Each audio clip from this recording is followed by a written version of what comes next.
Hai teman-teman, salam damai.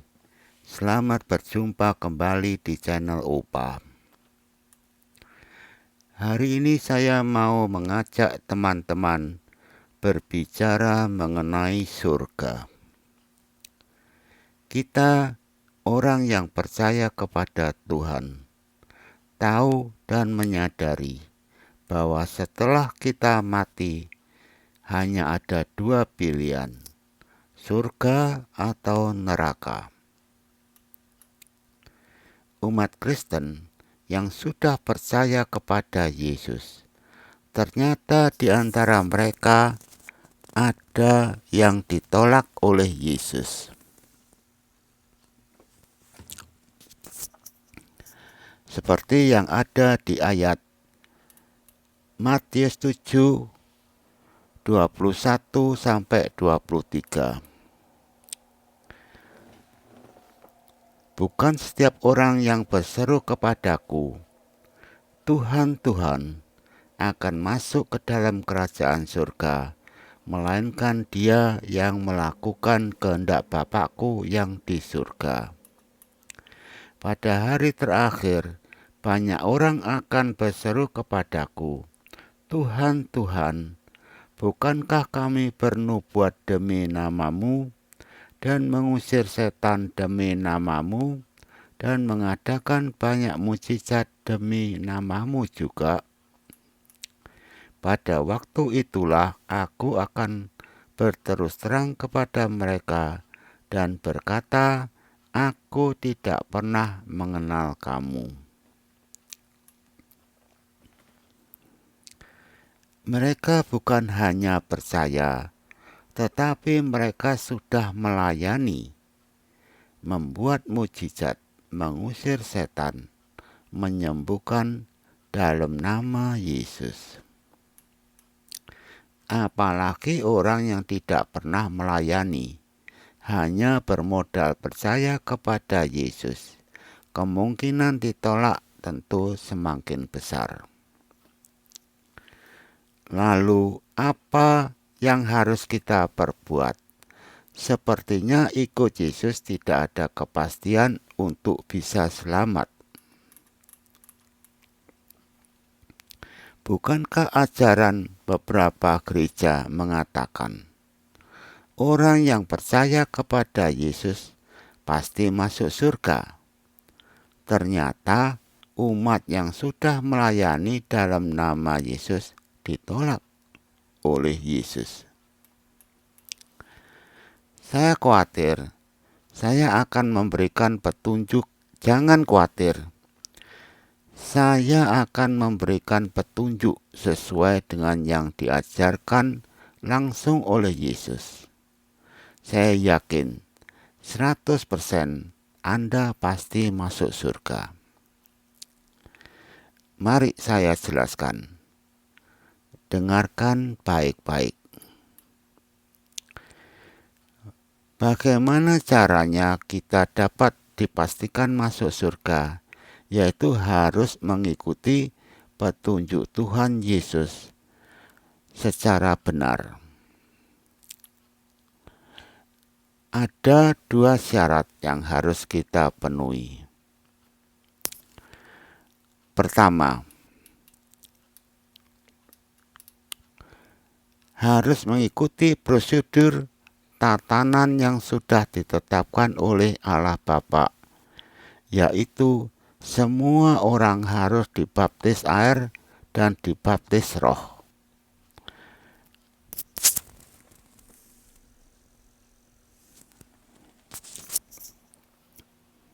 Baptisan air dan baptisan roh adalah jalan masuk ke dalam kerajaan Allah. Mari kita baca ayatnya. Yohanes 3 ayat 5. Jawab Yesus, aku berkata kepadamu, sesungguhnya jika seorang tidak dilahirkan dari air dan roh, ia tidak dapat masuk ke dalam kerajaan Allah.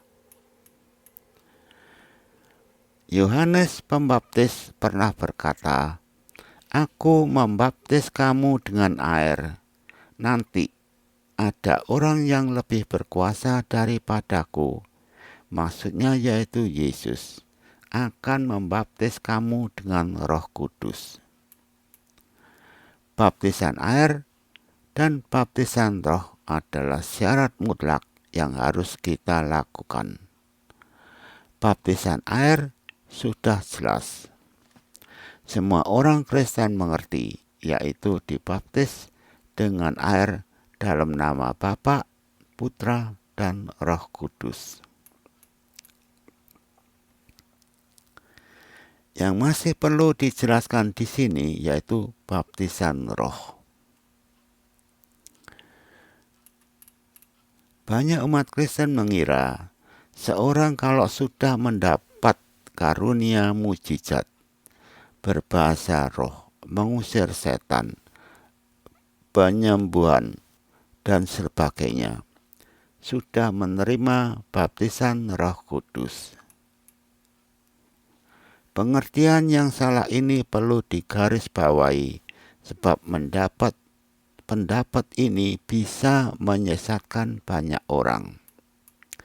Orang yang percaya kepada Yesus bisa mendapatkan karunia mujizat, berbahasa roh, mengusir setan, menyembuhkan, dan sebagainya.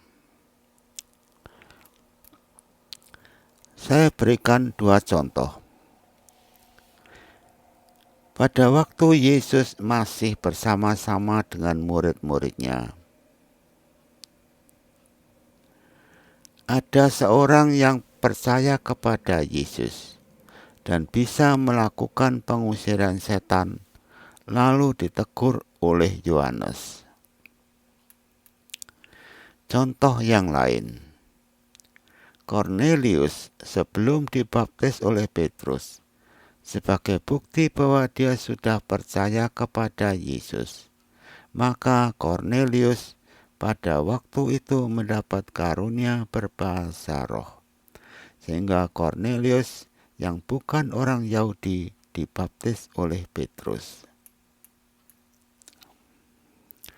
Baptisan roh akan saya jelaskan secara singkat, sebab topik yang kita bicarakan sekarang bukan baptisan roh, tetapi bagaimana orang pasti bisa masuk surga. Baptisan roh sudah pernah saya bahas di video saya yang lain yang berjudul Minum Blood of Jesus akan menyelamatkan. Baptisan roh terjadi apabila kita makan daging dan minum darah Yesus.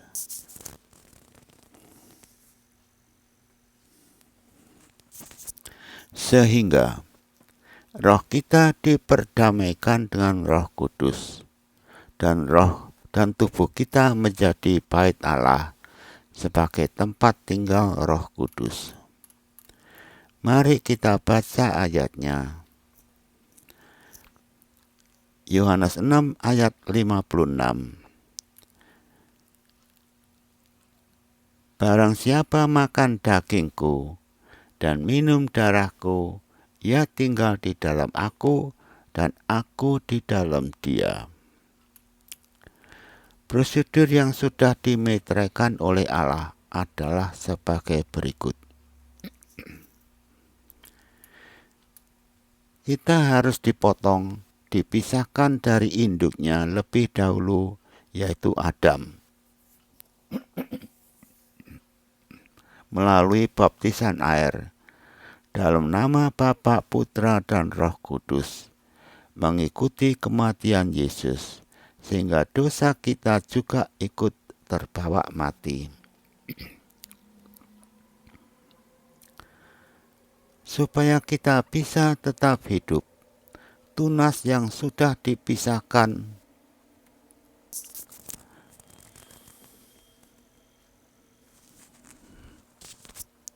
dan yang belum tumbuh ditempelkan atau diokulasi ke batang yang baru, yaitu Yesus Kristus. Melalui darah Yesus, kita menerima baptisan Roh Kudus.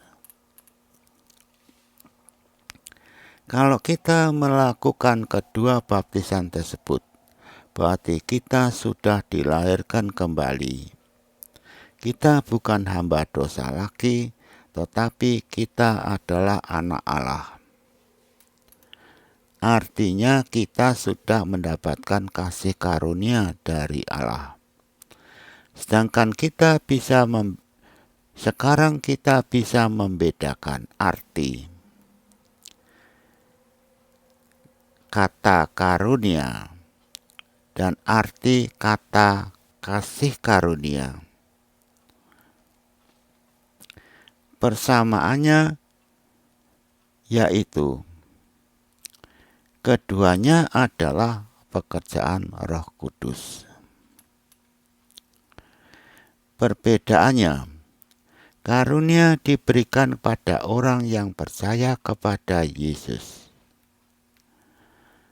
Ada bermacam-macam karunia seperti yang tertulis di 1 Korintus 12 ayat 4 sampai 11. Seperti karunia berbahasa roh, mengusir setan, bernubuat, menyembuhkan dan sebagainya. Sedangkan kasih karunia terjadi apabila roh kita dipersatukan dengan Roh Kudus, dengan makan daging dan minum darah Yesus, sehingga status kita dari hamba dosa berubah menjadi anak Allah.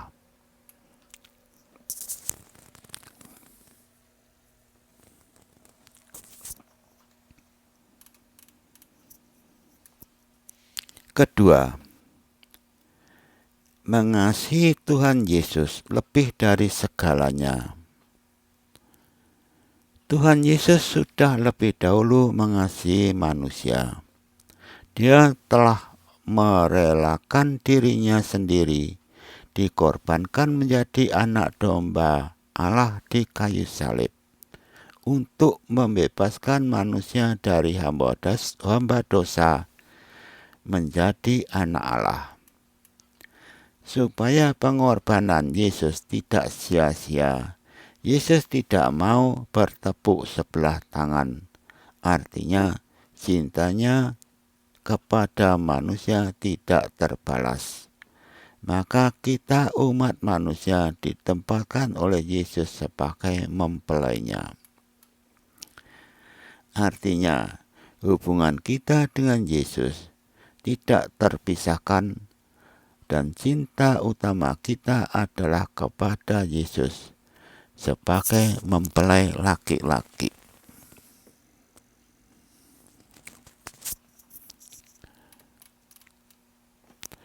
Kalau setiap orang sadar dirinya adalah mempelai Yesus, maka kita tentunya juga akan menyintai Yesus lebih dari segalanya.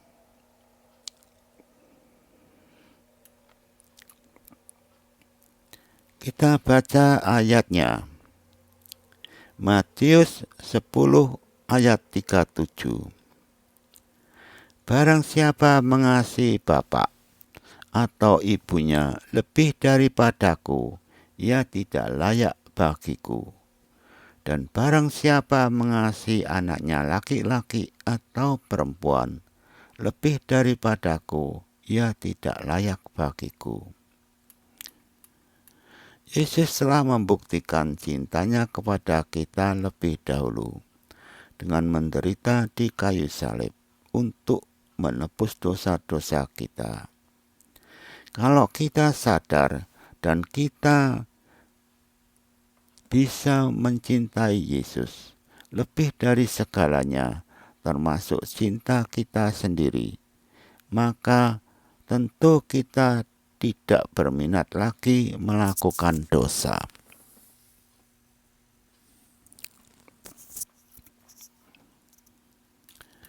Orang yang menyintai Yesus tidak mungkin melakukan perbuatan yang menyedihkan hati kekasihnya. Mari kita baca ayatnya. Yohanes 14 ayat 23. Jawab Yesus, jika seorang mengasihi aku, ia akan menuruti firman-Ku, dan Bapa-Ku akan mengasihi dia, dan kami akan datang kepadanya, dan diam bersama-sama dengan dia.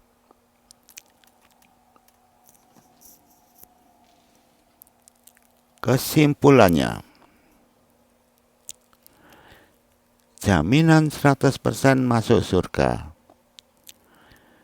Pertama, kita harus disatukan dengan Yesus dalam satu tubuh Kristus. Dan kedua, kita benar-benar menyintai Yesus, sehingga kita bisa membiarkan kehendak-Nya terjadi atas hidup kita. Renungkan dan laksanakan kalau Anda mau ada kepastian untuk masuk surga, sebab hidup kita di dunia hanya sementara dan tidak lama. Setiap orang pasti akan mati. Shalom.